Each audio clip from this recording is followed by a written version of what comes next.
वाल तख्त श्री केसगढ़ साहब के मुख्य ग्रंथी एसजीपीसी के इस रीजन के member Shah Amarjit Singh ji, vice principal and members of teaching staff of Shri Guru Tegh Bahadur Khalsa college, और बहुजन द्राविड़ पार्टी के मुखिया प्रधान श्री जीवन कुमार मल्ला जी, और सारे ही भाई जो दक्षिण से, मध्य भारत से और कहीं से भी हैं, सबका मैं यहाँ स्वागत करता हूँ। वाहगुरु जी का खालसा, वाहगुरु जी की फतेह। बेनती है कि इस वक्त जो संसार चल रहा है उसमें पैसा की पैदावारी के कारण, आप किसान हो, फसल की पैदावारी करते हो, लेकिन जो पैसा की पैदावारी है वो प्रधान हो चुकी है। तो उसमें कोई भी सिस्टम करो, उसमें क्वालिटी, बराबरी, समानता नहीं आ रही, चाहे आप जितनी मर्जी कोशिश करो। या तो पैसा सबके पास बराबर हो,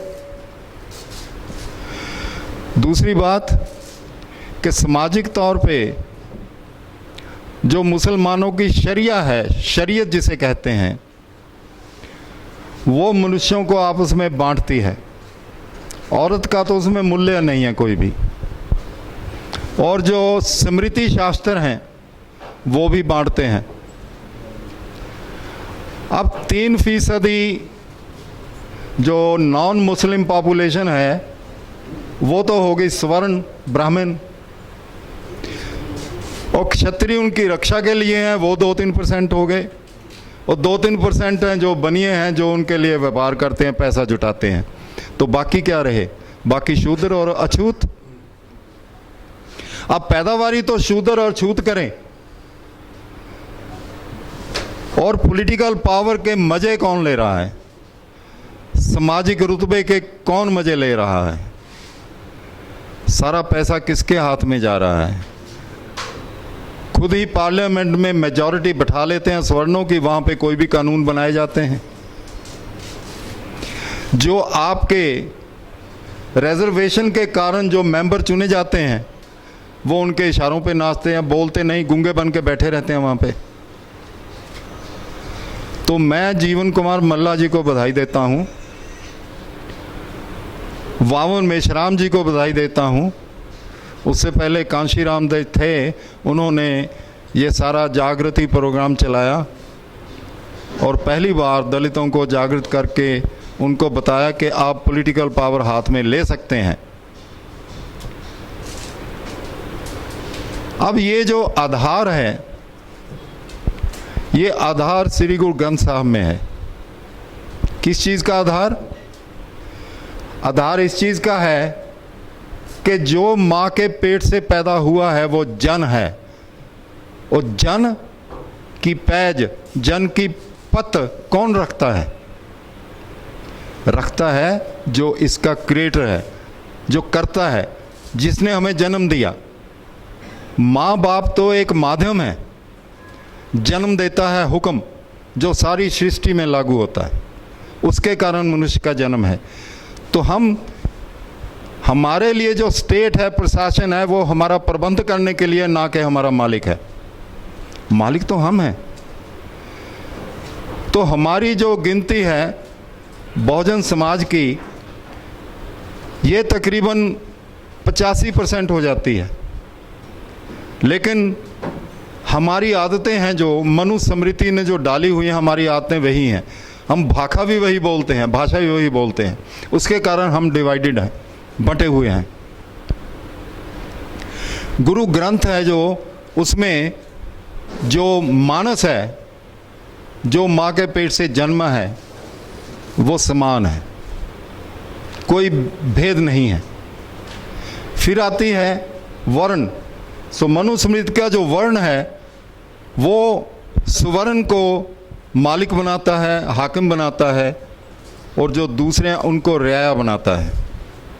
गुरु ग्रंथ साहब हमें बताते हैं कि आप कुदरत के बंदे हो। कुदरत के बंदे को खालसा कहा जाता है। कुदरत के बंदे हो आप किसी हाकिम के, किसी मुगल बादशाह के, किसी हाकिम के आप बंदे नहीं हो, चाहे वो प्रेसिडेंट है, चाहे प्राइम मिनिस्टर, चाहे कोई है।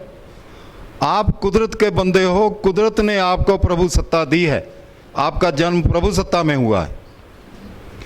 अगर आत्म बल चाहिए तो गुरबानी आपको आत्म बल देगी, आपको वो भाषा सिखाएगी कि आप में आत्म बल पैदा हो, आपको सीधा क्रिएटर कर्ता के साथ जोड़ती है। ये बीच में कोई नहीं है।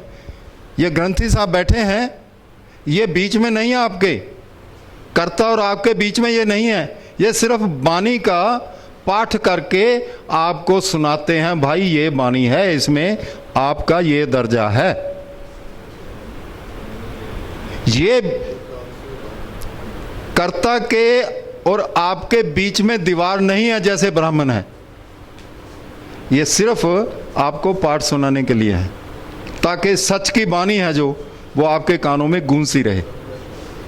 जो आत्म बल है आपका, वो आत्म बल तभी है ना जब आप समझें कि आप खुद मुख्तार हैं, आत्मनिर्भर हैं। अगर आप किसी और पे निर्भर हैं तो आप सॉवरेन नहीं हैं। अगर आप आत्मनिर्भर हैं, अपने आप पे निर्भर हैं, खुद मुख्तार हैं, अपने मालिक खुद हैं, ये बानी आपको सिखाती है आप अपने मालिक खुद हैं, दूसरा मालिक हो नहीं सकता। गुरबानी तो ये भी कहती है कि ये कुदरत है, जो ज़मीन है, जायदाद है, वो माँ के पेट से जन्म लेने वालों की है।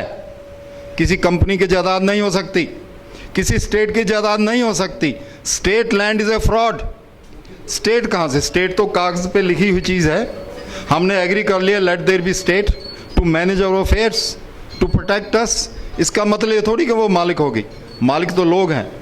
यू मस्ट थिंक कि जिसके पास ज़मीन की मालकी नहीं है, स्वामित्व नहीं है, वो स्ट्रगल करें कि ज़मीन का उनका हिस्सा दें, क्योंकि कुदरत ने आपको दिया है और जिसने छीना है उसको आइडेंटिफाई करो। ये गुरबानी का आदेश है। आपे बीज आपे ही खा, नानक हुक्मी आवे जा। गुरबानी आपको आत्म बल देती है, आत्म ज्ञान देती है, आपको समझाती है कि आप कौन हैं।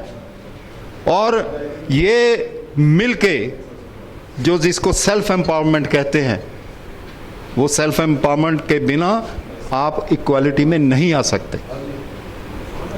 गुरबानी आपको देती है। अगर आप कहें इस्लाम में आप जानते हैं कि उलेमा वर्ग जो है वो कोई भी फैसला दे देता है, तो वो खड़ा हो जाता है अल्लाह और खल्क के बीच में। जब वो खड़ा हो गया तो इसका मतलब अल्लाह का और मनुष्य का सीधा संबंध तो है नहीं। ऐसा ही जो ब्राह्मण वर्ग है वो करता है।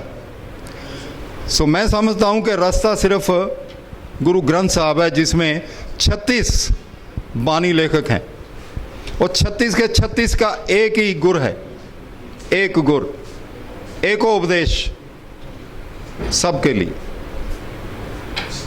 बेहतर है कि आप गुरबानी के संग लगिए, गुरबानी का संग कीजिए। संग मेरा आपका हो सकता है, लेकिन एक विचार का संग करना सबसे उत्तम है कि उस विचार की संगत में रहें आप। गुर मेरे संग सदा है नाले, सिमर सिमर तिस सदा प्रतिपाले। आप गुरु के संग रहिए, बाणी गुरु के संग रहिए, उसका संग कीजिए। आप जब गुरबानी ज्ञान के संग रहेंगे तो आपको संसार का तमाशा समझ में आने लगेगा। तो मैं आप सबको बधाई देता हूँ कि जो कूड़ और झूठ का पसारा इंडिया में अंग्रेज़ों ने और उसके बाद स्वर्ण समाज ने हुकूमत करते हुए हम में अंधकार फैलाया था, वो दूर हो रहा है। तो मैं किसान जो संघर्ष है उसको दाद देता हूँ। उसके कारण सारे बंधन टूट के दूर दूर गुरु ग्रंथ साहब का संदेश पहुँचा। और मैं समझता हूँ आप लड़िए ज़मीन के लिए, ज़मीन पे स्टेट का हक नहीं होना चाहिए। कारण कि लंगर सबसे बड़ा हथियार है समानता का। आपके पास ज़मीन है, आप लंगर चला सकते हो। आपसे ज़मीन चले गई तो लंगर भी ख़त्म हो जाएगा, समानता का आखिरी हथियार भी ख़त्म हो जाएगा। डट पड़ो, डटो। जो कृषक है उनके पास ज़मीन है, जो नहीं कृषक उसके पास भी ज़मीन होनी चाहिए, उसका हक है। लड़ो इसके लिए, उसके बिना समानता नहीं आ सकती। किसान बन जाओ सारे, बाकी जो काम करने करते रहो, पर हर मनुष्य को किसान होना चाहिए।